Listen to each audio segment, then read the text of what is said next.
Kerry's story, but that moves me to tears every day on a daily basis when I go to work. I work in the drug and alcohol sector and I hear stories of desperation. People need hope. We are not giving them hope anymore. It is not with the governments that we are going to find a solution. It is with the people. It is up to us to start speaking out, using our feet and going and telling the government what we want. We want homes, we want jobs, we want education for our children. We want them to know that there's a future. When I was born, my father was always very, very vocal about these issues. The world is a different place today than it was when you could afford the white picket fence. That no longer exists. My parents bought their home for $36,000 in the 70s. 2.5 acres of land with a swimming pool. 7 children they raised when you could afford to have 7 children. My father's main work was around doing work in which he gave of himself, his services. He was an architect. He designed the school I went to. He contributed as a community member. It was never about money. My life is not about money. I am a single mother. I had to lose the fear and learn to speak out, and especially about public housing. Public housing, we are losing it. We are losing it every day. The government is giving it away. Public housing is communities and it is people's homes. These are where people live happily with neighbours. People do not see black, they do not see white, they do not see Muslim, they do not see Christian. They see another human being.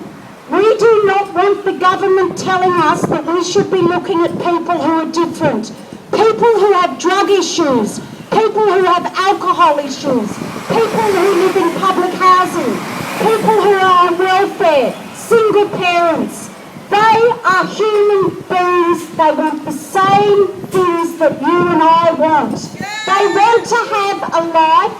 They want to have a life in which they can raise their children and see a future. I'm very disappointed in what the government's doing. I mean, we have no allies. Not one single party has stood up for public housing. I constantly, except for the Socialist Alliance, yes, thanks, Sue. The Socialist Alliance, at least, like yesterday at the rally, I was at a rally in the city for the refugees. I've been there the last 2 weeks and I'll be there for the next 100 years. If that's what it's going to take for people to stand up, we need to start saying, no, what you're saying to us, this money, this whole money business, I don't want the money in my pocket. I want a safe roof over my head. I want a school for my children to go to. I want my children to see what life is really about, and that is life without struggle. I'm lucky. I have a low rent. I pay rent.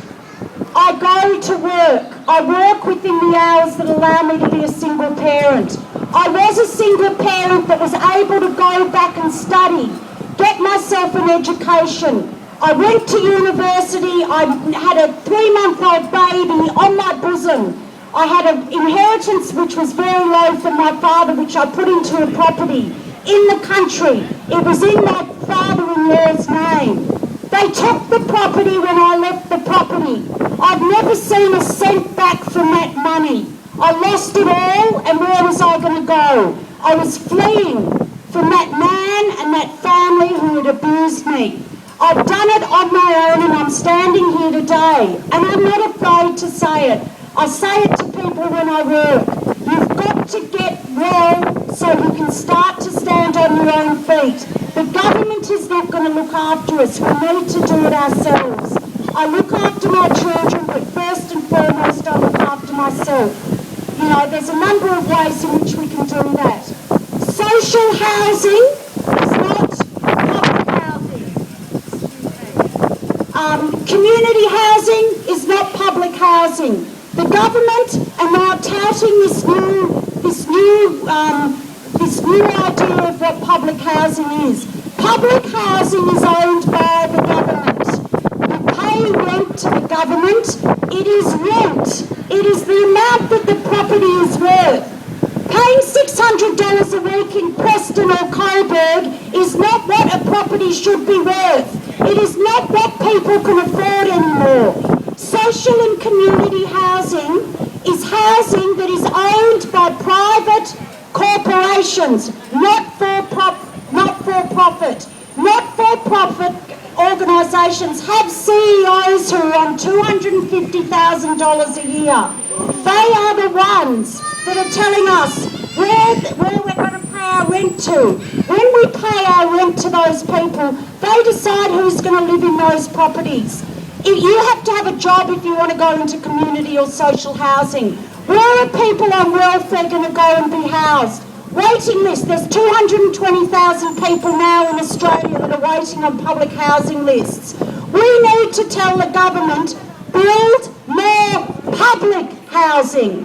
Do not be ashamed of public housing. It is relatively, suitable for everybody. It should be able, it doesn't matter if you're on a low income, you should be able to live there if you're on welfare. We need to lose the stigma that's attached with people disrespecting people that live in public housing. They have got every right to be living there. We have got no right to be telling them. The government is telling them now to move on. If you've raised your family in public housing, you should not be told that you have to move out because you've got 2 extra bedrooms.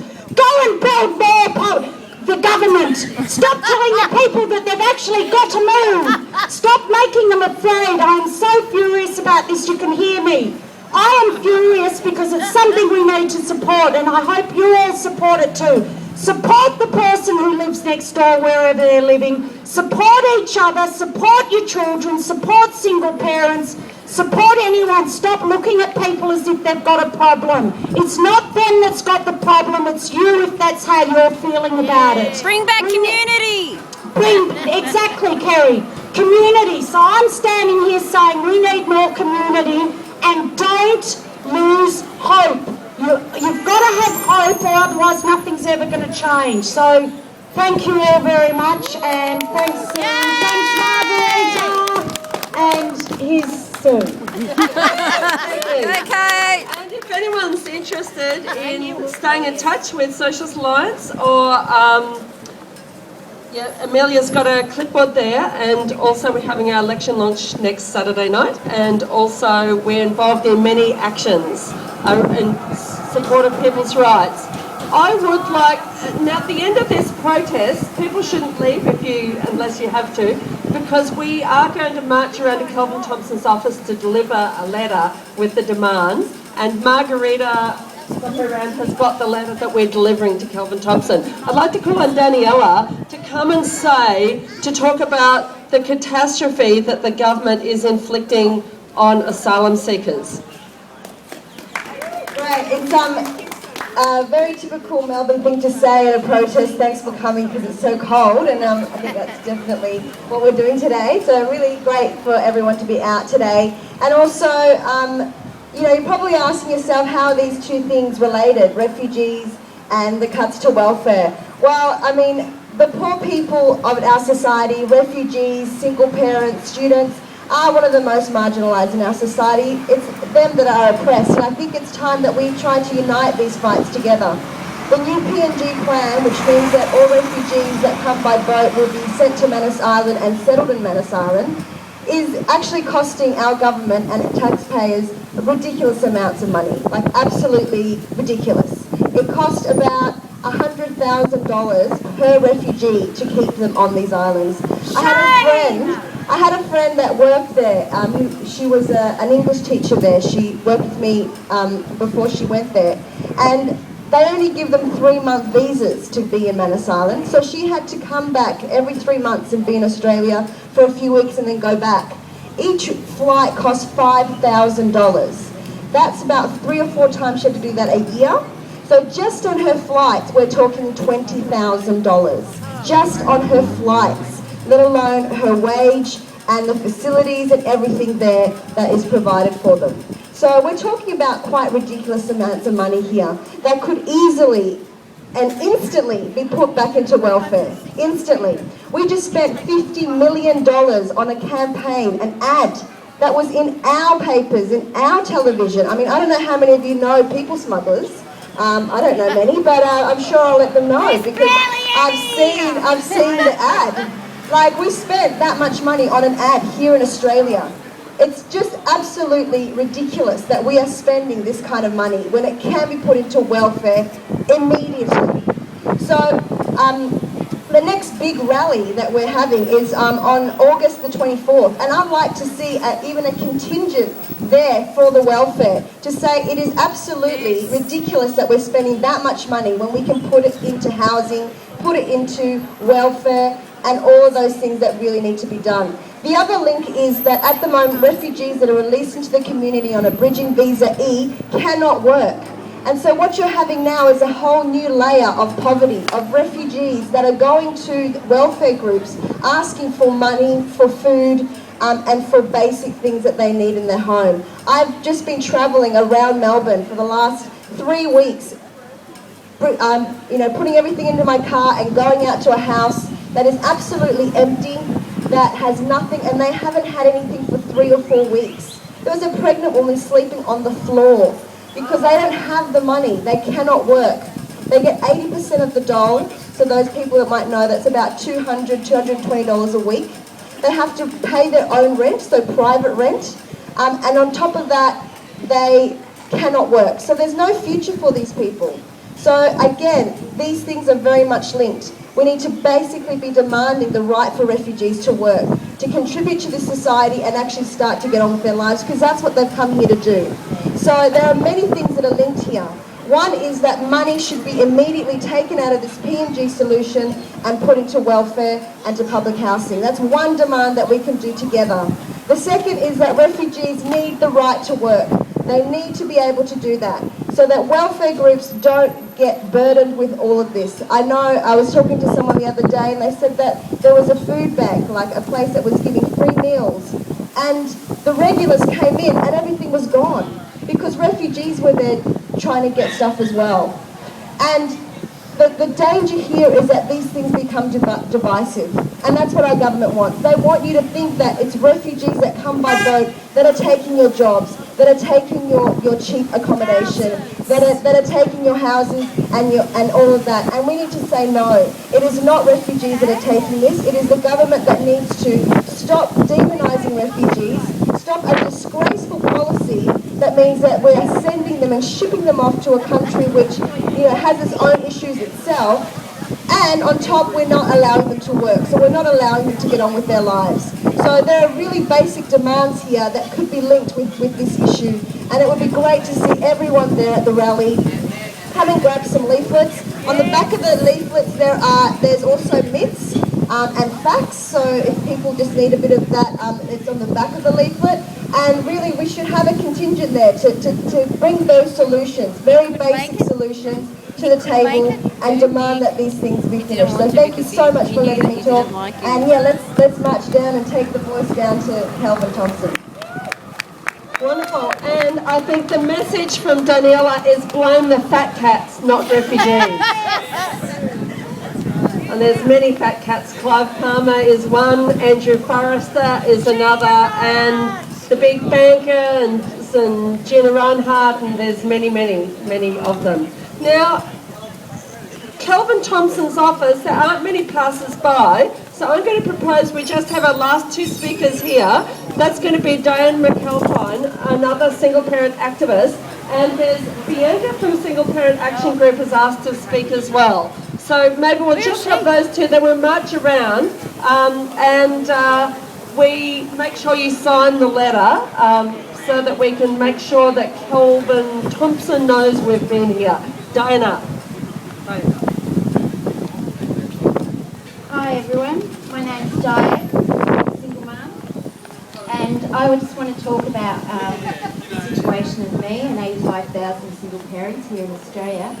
On the 1st of January, they reduced the single parents pension, and the idea behind that was to force people into jobs. because they don't understand the people and they don't understand that poverty doesn't create jobs. It creates more poverty, it creates bad state of mental health, it creates homelessness, it just creates more struggle. And I don't know, but I didn't think that was what Australia was about, particularly the Labor government. But especially the fact that Anthony Albanese and Kevin Rudd were both children of single parents who benefit from the single parents' pension, and they did quite well, so I don't see why our kids can't do as well as they did, you know, providing we obviously assist them in every way we can. Since the changes, I actually used to have a heroin addiction, and I had a few personal achievements that I managed to get through in my life, and one of them was breaking my dependency on welfare, and that was just my personal choice, you know, because it wasn't easy. Because I noticed, because I do a lot of voluntary work, and I noticed how the welfare system was deteriorating, and so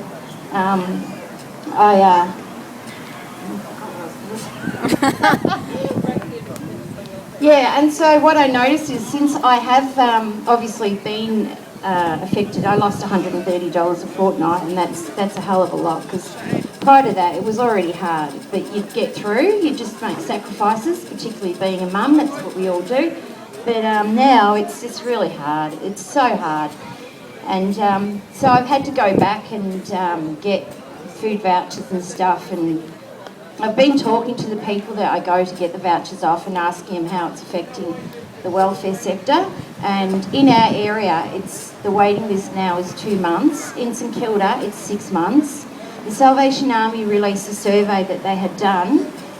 Since the 1st of January, the homelessness has gone up, and it's a direct link to the changes with the single parent. So that means there's kids that are now homeless. It's gone up 13%, and it'll rise. There's a lot of people living in cars, and it's really, really hard. And that's why I'm here, because we have to talk about it. It's not good not to talk, and that's how they get away with it. The other thing I wanted to talk about was, well, actually, no, I've talked about everything. Yeah, so I'd just like people to start signing petitions, coming to the marches, and like now I'm going to TAFE. I'm trying to do my diploma. It was really hard because there's no support again there from Centrelink in bloody any area. And the TAFE itself, it's lost 30% of its funding. The staff have been reduced by 1,000. Even Centrelink, they've halved their staff. And then what the sneaky buggers done was they rehired people on casual. So it's all about just breaking people down, demoralising you. You know, we have to start getting like Egypt and Turkey and start getting in the streets and start showing them that this is not on, it's not cool, it's not how you treat people. We have to get back to how it was with Gough Whitlam. He changed the whole social welfare system so that people could do well. You could achieve things if you wanted to. The people that are struggling, that, you know, have mental health issues and welfare dependency, there's a reason for that, and we have to look at that. That's how you build people. You don't break people in order to make them work. You know, that mentality shows just how out of touch both Labor and Liberal are, you know. So, yeah, support Sue here and Margarita. Thank you. Thank you, Diane. Diane has been a stalwart of the single parent protests as well, and is also involved in the campaign, a different issue, to save the Curry School site in Glenroy. Now I'd like to ask Bianca, I don't know Bianca, to come and say a few words in the Single Parent Action Group. Bianca here? Yes, great, excellent.